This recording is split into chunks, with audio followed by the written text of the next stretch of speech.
Welcome to the Kendo and Iaido Italia podcast in this English language version. Enjoy listening. Welcome to the deep dive.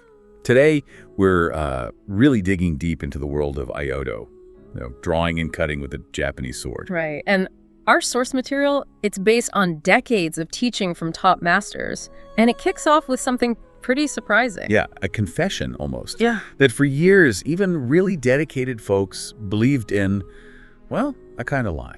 And that lie is all about rigidity. You know, when you picture a sword master, you probably imagine this perfect, completely unchanging form, especially in their hands. Mm-hmm. The basic idea, and the authors of our sources admit they thought this too, was that the grip on the tsuka, that's the hilt, it had to be totally locked down. Always the same, no matter the move. And if you did change it, well, that was just seen as an error, right? Sloppy work. Exactly. But our goal here today, really drawing from what Master Ishido taught, and it's backed up by other big names like Kobayashi, Fukuhara, Nakano, Azuma. Some foundational figures there. Definitely. The mission is to show that real mastery isn't about stopping movement, it's about integrating tiny internal shifts, subtle ones.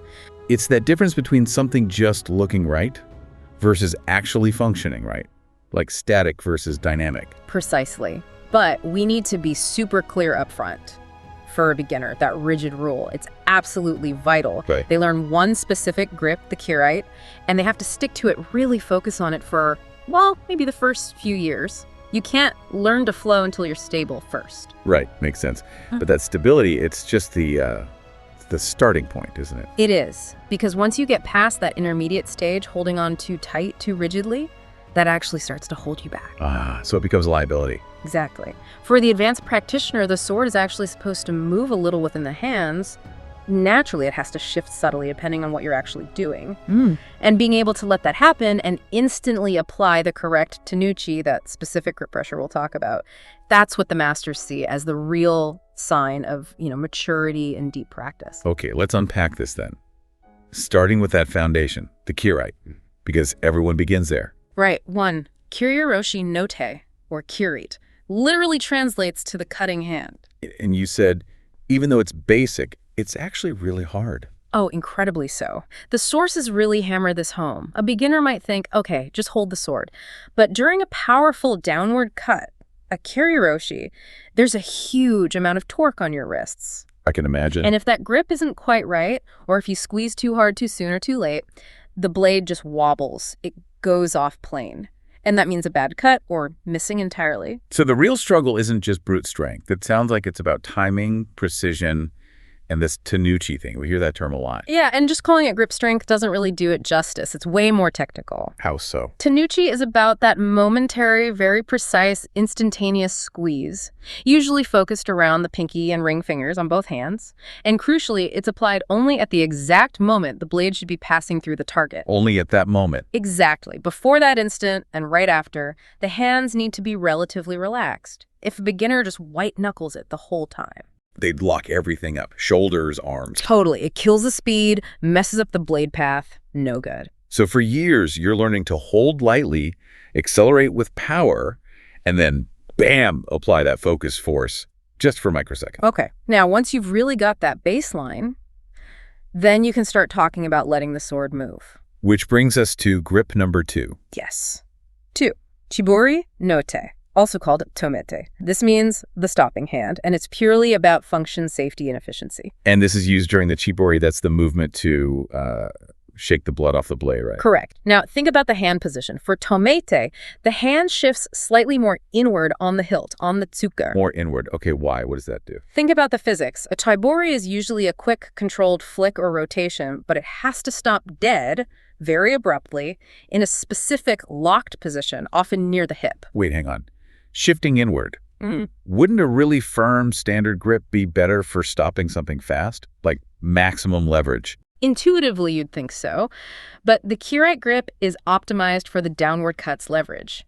When you shift slightly inward for Tomete, you're effectively shortening the lever arm just a tiny bit against that stopping force. Oh, okay. It just makes it mechanically easier to nail that precise stopping point and lock the sword firmly, instantly. It changes the grip geometry just enough for that specific high-stress stop. Okay, that makes sense.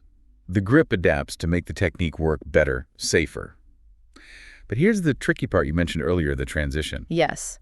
Getting from that downward cut Kirite into the Tomete for the Chiburi, it has to feel organic. Fluid, natural. Absolutely. And the instruction from all these masters is crystal clear. The moment the grip adjusts, it needs to be basically invisible. Invisible. To someone watching, the sword just moves and stops. They shouldn't see your hand consciously fiddling or repositioning itself. The tsuka just sort of finds its place naturally within your hands because the technique demands it, not because you're forcing it. It sounds like the hands need to be almost passive in allowing that adjustment, rather than actively forcing a new grip. That's a really good way to put it. Receptive, maybe? Okay, so what's the third position? Right, let's move on. 3. Nukitsuke no te. Now, if tome was an inward shift... This is going to be outward. Correct. For Nukitsuke no te, the hand position is slightly rotated outward on the hilt. And when would you need that? This grip becomes really important when you need to change the cutting plane, moving away from the vertical. So like horizontal cuts, where rotating outward helps line up the blade edge for a sideways sweep. Exactly that. If you try to do a clean horizontal cut using a strict vertical Kirite grip, your wrist mechanics are actually fighting against the blade's geometry. Right, it feels awkward. Yeah. That slight outward rotation in Nukitsuke no te just lets the leverage and the angle work perfectly for sweeping the blade horizontally. Maximizes the cutting potential on that plane. I like how specific this gets.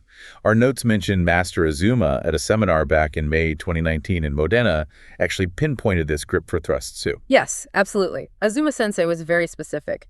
He stressed using this outward rotation, Nukitsuke no te, for the tsuki, the thrust, particularly in the 4th, 8th, and 10th standard kata. That's interesting. A horizontal cut and a thrust seem really different mechanically.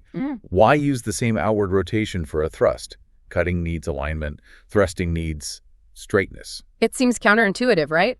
But think about a standard thrust. Sometimes, as you apply force, the tip can dip slightly or waver offline. That subtle outward rotation, Kitsuken no te, seems to help lock the wrist structure in just the right way. It stabilizes it, so the thrust goes out with maximum efficiency, perfectly straight.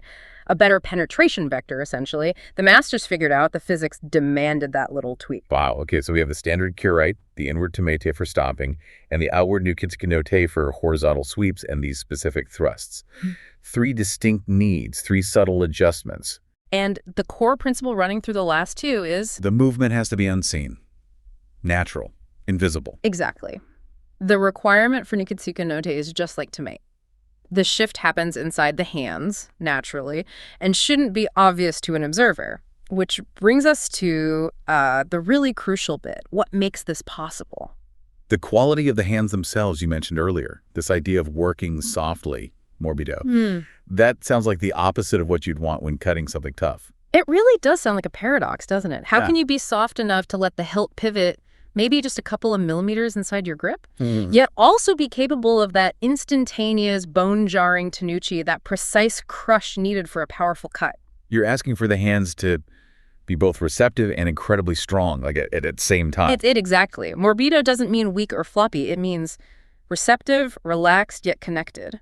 The fingers need training to keep this light foundational contact just enough to guide the sword, so that when the technique needs that slight shift, the pressure points can transfer fluidly within the hands. It lets the sword's own momentum and the technique's requirements dictate the tiny change in grip, rather than your brain consciously trying to micromanage it. That level of control. Yeah. Yeah, that's definitely not for beginners. I can absolutely see why masters insist they just lock on to Kirite for years. They're just trying to coordinate arms and feet. Right. Introducing Morbido way too early would just result in a loose grip, which is dangerous and ineffective. Beginners need that initial rigidity to build the basic muscle memory. But then the advanced student has to kind of unlearn that rigidity or transcend it. Precisely. The insight masters, like Ishido and Kobayashi, had was that their advanced students would hit a wall. They could perform the kata perfectly, using Kirite the whole way through. Looked great, probably. Looked great, but they lacked that final layer of efficiency, the subtle transitions needed for, true adaptable application. The very rigidity they'd mastered became the barrier. So mastering that invisible shift between Kirite, Tomete, and Nukitsuke no te is the direct result of having both that morbido, receptive quality in the hands and perfect instant tenuchi. Yes. And if you connect that to the bigger picture, the whole journey from being a good intermediate student to an advanced one in Iaido is really about moving from visible effort to invisible adjustment. The big physical movement, the cut itself, might look almost identical between someone very good and a true master. Right. But the master is doing it with fundamentally greater efficiency because internally, the hand position is optimizing itself for every single phase of the movement without anyone seeing it change. That idea of visible effort versus invisible adjustment that applies to so many things, doesn't it? Any high-level skill. It really does. We're talking about subconscious adaptation at the highest level. It takes so much practice that the hands just respond reflexively to the sword's weight, its momentum, the demands of the technique. They aren't waiting for conscious commands from the brain to shift grip. Okay, so let's bring it back. What does this all mean for you, listening? The big takeaway from this deep dive is that real mastery in Iaido isn't about just repeating one rigid grip perfectly. No, it's about developing this fluid, natural ability to shift, almost without thinking, between Kirite, Tomete, and Nukitsuke note. It's about optimizing your connection to the sword based on exactly what you need to do right now. It sounds like serving the needs of the sword and the technique rather than just forcing the sword to fit one mold. That's a perfect way to phrase it. And that leads us to a final thought. The source material really emphasizes that this crucial shift in grip should be unseen, completely natural. So think about whatever complex skill you practice. Maybe it's physical, maybe intellectual. Are you a coder tweaking logic based on subtle inputs? A musician making tiny fingering changes based on the room's sound? Where is your hidden, invisible adjustment? That little nuance that really marks the difference between someone who's just competent and someone who's truly masterful. What critical movement are you trying to perfect without it ever being obvious to an observer? Because maybe, in the end, the most powerful adjustments we make are the ones nobody ever sees. Thank you for listening to this podcast.